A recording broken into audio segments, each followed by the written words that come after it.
So I'm very pleased to be here on My Magical Thing with Philip Farber, author, speaker, hypnotherapist, NLP practitioner, worker at the meta-modern interface between ritual magic and cutting-edge neurology and psychology. That's you, Phil. It's lovely to see you here, man. Yeah, good to be here. So you're a little pixelated because you're going to show us a magical thing which necessitates being outside. Please, may we see your magical thing? Yes, I'm standing in it. I was thinking about the magical thing, and I'm not really a collector of things. I mean, I have some tarot cards and stuff like that. But the most magical thing that I have is this forest that I live in. We've got about 14 acres of mountainside forest here. Pan around here. It's mostly oaks and maples, and over the last 20 years or so that we've lived here, I found that quite a bit of my magic and meditation practices have really been kind of based in the forest, in feeling the sense of the place here and the spirits and so on. And I've become a little bit obsessed lately with reading about the new findings about how trees communicate with each other, and the mycelial networks of mushrooms that support the forest and allow the trees to communicate.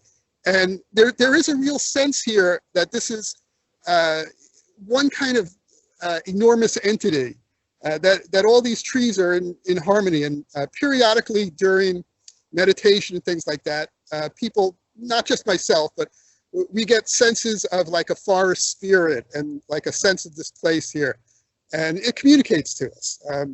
There's actually a story that I recounted in my book, Brain Magic, about how when we first moved here, we were doing magical practices to see how our business here could work and so on. And it very clearly came through the phrase, prosperity grows like a tree. And I was like, oh, that's a very nice metaphor, and I really like that, and so on. But it actually turned out that our prosperity here became very connected with this. And I kept sort of poo-pooing that whole idea. It's like, yeah, the trees, it's nice, it's beautiful, and whatever.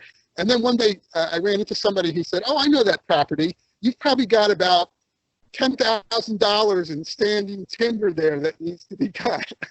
And so I researched that a little bit, and it's actually good for the forest to take a little bit of timber.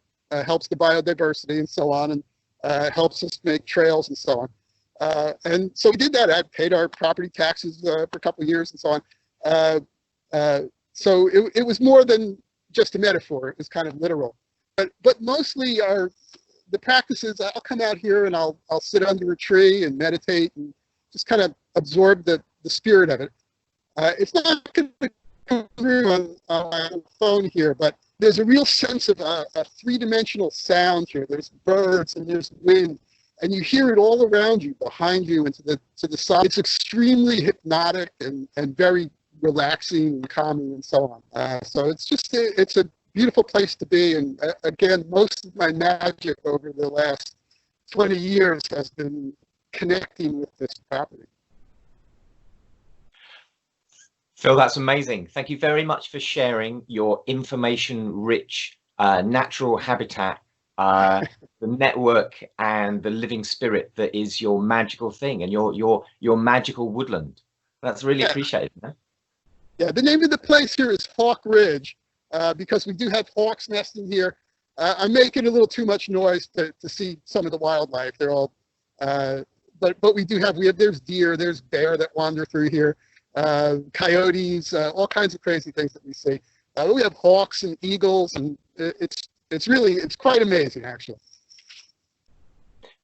Phil, that's fantastic. I hope maybe one day to have the opportunity to hear the biophony of the forest for myself. That's delightful. Thank you so much for taking the time to share your magical thing with us. Yes, thank you for having me. I really enjoyed doing this. All right, cheers, man. Give my regards to the forest. Okay, thanks a lot. Okay. Ciao.